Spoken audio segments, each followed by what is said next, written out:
Yankees fans, the off-season chatter has been heating up in a way that feels impossible to ignore, and every new rumor seems to push this fan base closer to believing that a major move might finally be on the horizon.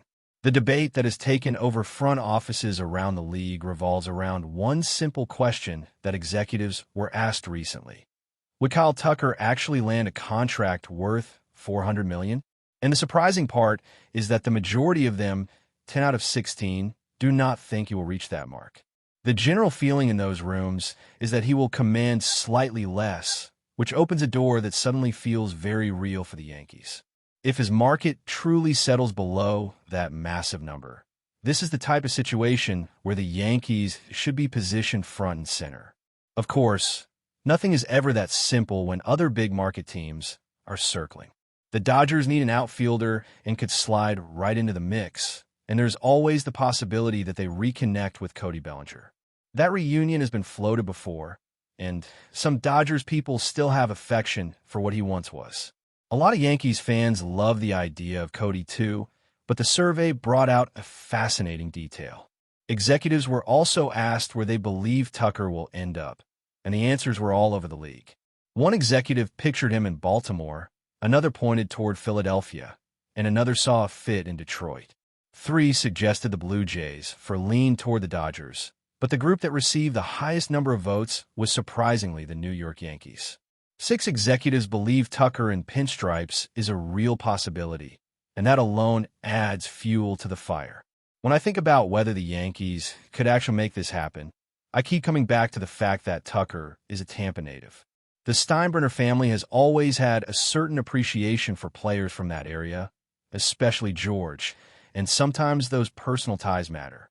It makes the scenario feel a little more grounded.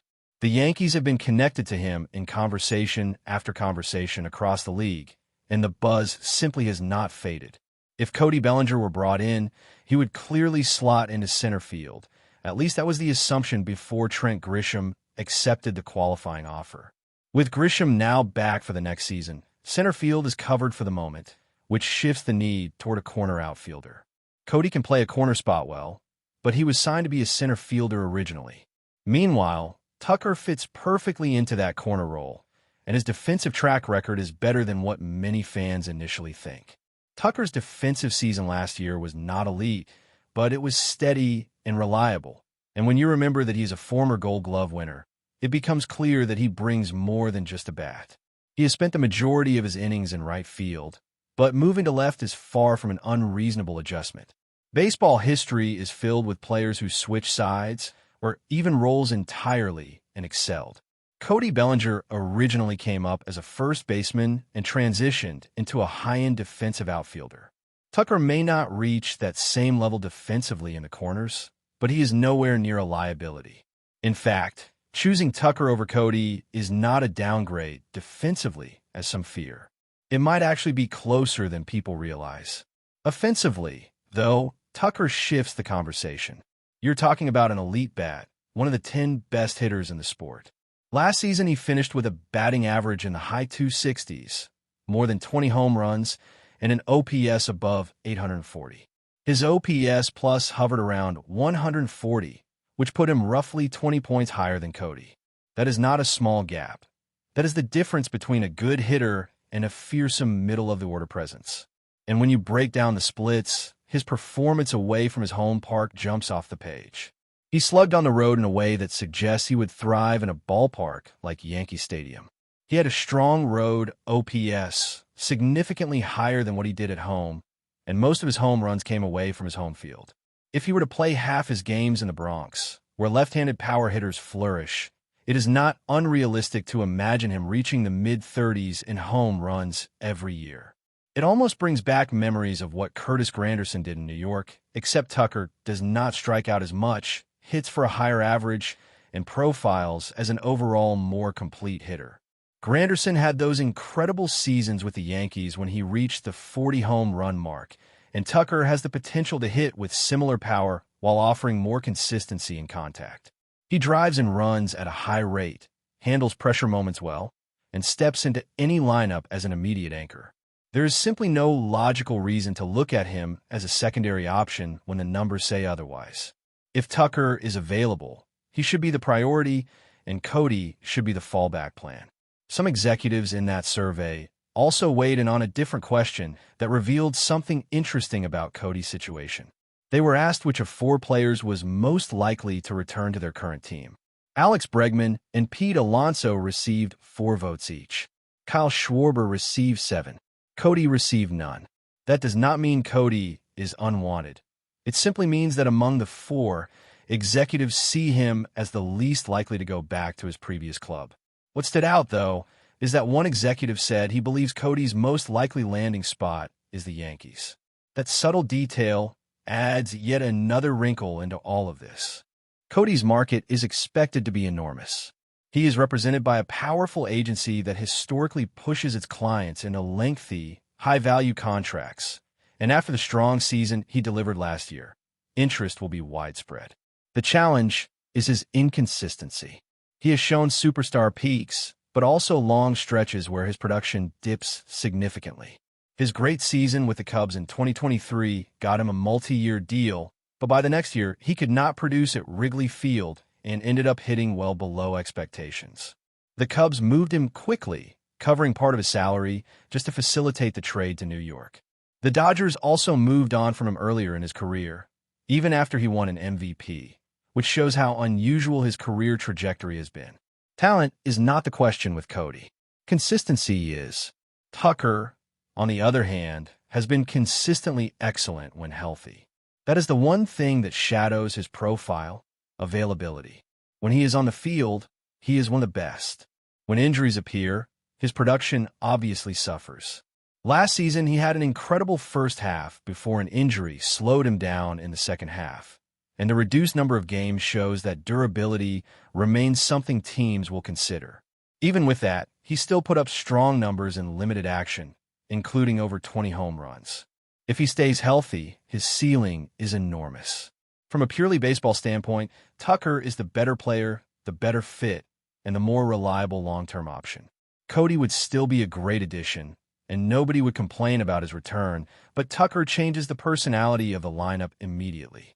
Imagining him hitting near Aaron Judge is the kind of thought that makes any fan sit up straight. There's no pitch that looks safe with those two back-to-back, and that alone might push the Yankees to take this pursuit seriously. As the conversation around Tucker and Cody grows louder, the Yankees front office sits right in the middle of a crossroads that could shape the next era of baseball in the Bronx. The feeling around the league is that the Yankees have already shown their hand without fully admitting it, simply because of how often certain names come up when team executives talk publicly. Brian Cashman has made subtle comments that might seem harmless on the surface, but when you listen closely, he does not shy away from mentioning players like Tucker.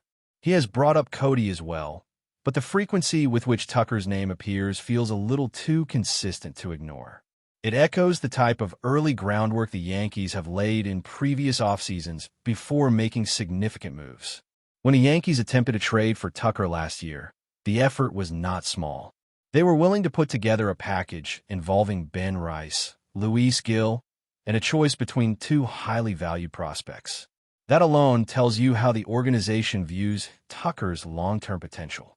If they were prepared to part with players who are not just promising, but already contributing or projected to contribute soon, that level of interest does not simply disappear. It usually means the team will be aggressive again when that player finally reaches the open market. Tucker becoming available now gives the Yankees the chance to finish what they began. Another layer in all of this is the possibility of adding a player like Tatsuya, a name gaining traction around the league. The Yankees were said to be earnestly interested, although some observers questioned whether Cashman even knew the player well when the subject was brought up. Sometimes these interactions can be strategic, a way for a general manager to downplay interest or create leverage. Other times, it is simply miscommunication. But when a report claims the Yankees plan to pursue him seriously, it adds a fascinating twist to the offseason puzzle. Bringing in Tucker and another impactful player would signal a level of aggression that fans have been begging for. It would mean the Yankees are fully prepared to reshape their lineup, not just patch holes. The best-case scenarios fans talk about often sound like wishful thinking, But the truth is the Yankees have maneuvered themselves into a position where dramatic moves are not impossible. Some people imagine a situation where the team pushes past the luxury tax threshold without hesitation, shifts players around to make space, makes a major trade, and signs more than one marquee free agent. It sounds bold, but this franchise has lived off bold decisions for decades. Nothing about that mindset is unrealistic for the Yankees. They have built their identity on being the team that acts when others hesitate. Still, the heart of the conversation keeps returning to Tucker himself. What makes him such a unique fit is how balanced his game is. You do not often find a left-handed hitter with legitimate power, high contact rate, strong discipline, and the ability to drive in runs while also playing steady defense. It is rare to find someone who checks all of those boxes at once. He is not a one-dimensional slugger who relies solely on the short porch. He is the type of hitter who elevates an entire lineup, even when he is not the one hitting home runs. His presence changes how pitchers approach every batter around him, and when paired with Aaron Judge, the matchup problems become overwhelming for opposing teams. The Yankees have spent years searching for a left-handed bat that truly complements Judge rather than simply fills a void. They have tried temporary fixes, speculative trades, and one-year swings that never evolved into long-term solutions. But Tucker is the kind of player who strengthens the lineup for years, not just for a single season. He is still young, still developing, and still capable of reaching a ceiling he may not have touched yet. That combination of youth, upside, and proven performance is exactly what the Yankees have lacked on the left side of the plate. If they want a modern version of what the most successful Yankee teams thrived on, Tucker is exactly the type of move that brings that identity back. This entire situation brings back memories of past off-seasons where people doubted whether the Yankees were committed to making a splash, only for them to suddenly step forward with a franchise-changing decision. They have always been unpredictable in the weeks leading into winter meetings, and this year feels no different. When the front office starts mentioning the same player repeatedly, when surveys across the league point to the Yankees as a favorite, and when their positional needs align perfectly with a star who just happens to be available, it creates a storyline too compelling to ignore. Meanwhile, Cody Bellinger brings a different kind of conversation. There is no denying that he is talented, smart, and capable of being dangerous at the plate when he is locked in. He has shown stretches where he looks like one of the best players in baseball. But the inconsistency throughout his career always shadows his value. Teams love potential, but they fear unpredictability, and Cody's career has provided both in large doses. His time with Chicago highlighted that perfectly. One year he exploded. The next year he struggled at his home stadium so much that they moved him despite signing him long-term. His postseason resume, defensive versatility, and athleticism will always draw attention, but teams want reliable production over the course of a full season. But before we continue, please remember to join our channel and give this video a like. Your support allows us to keep bringing you the latest news about the New York Yankees. Feel free to share your thoughts on the news in the comments. The mood around the Bronx has shifted dramatically after a wave of whispers swept through the baseball world. Hal Steinbrenner has officially dismissed Aaron Boone and is demanding an immediate turnaround inside the Yankees organization. Though details remain guarded behind closed doors, insiders describe a tense atmosphere in the front office, where the owner has reportedly grown tired of what he sees as stagnation, inconsistency, and excuses. According to people close to the situation, Steinbrenner delivered the news with a tone that left no room for interpretation. The message, they say, was blunt. The team's identity must be rebuilt from the ground up, and it must happen fast. The firing of Boone, a figure long defended by certain voices in the franchise, signals not only a shift in leadership, but a potentially seismic change in philosophy. Some staff members were allegedly caught off guard, expecting adjustments but not a move this drastic. Rumors now swirl about who might step in, with speculation ranging from seasoned veterans to rising coaching minds. Names are being tossed around in hushed conversations, though no candidate has emerged as a clear favorite. What is clear, according to one source, is that Steinbrenner is pushing for a more assertive, disciplined approach, something he believes has been missing in recent seasons. Players, too, are said to be reacting to the shakeup with a mix of surprise and urgency. One clubhouse observer described the atmosphere as electric, fueled by uncertainty, but also by the realization that every role, every performance, and every routine may soon be under scrutiny. While formal statements remain carefully crafted and non-committal, the undercurrent is impossible to ignore. The Yankees are bracing for transformation. Whether this bold move ignites the resurgence Steinbrenner expects or simply opens the door to more upheaval remains the question dominating conversations throughout the baseball community. For now, the only certainty is that the Yankees have entered a new, unpredictable chapter, one defined by pressure, expectation, and the unmistakable feeling that something big is still unfolding. That's it for this update. If you enjoyed the video and want to keep receiving exclusive news about the New York Yankees, please subscribe to our channel and give us a like. We always appreciate your comments and opinions. See you in the next video.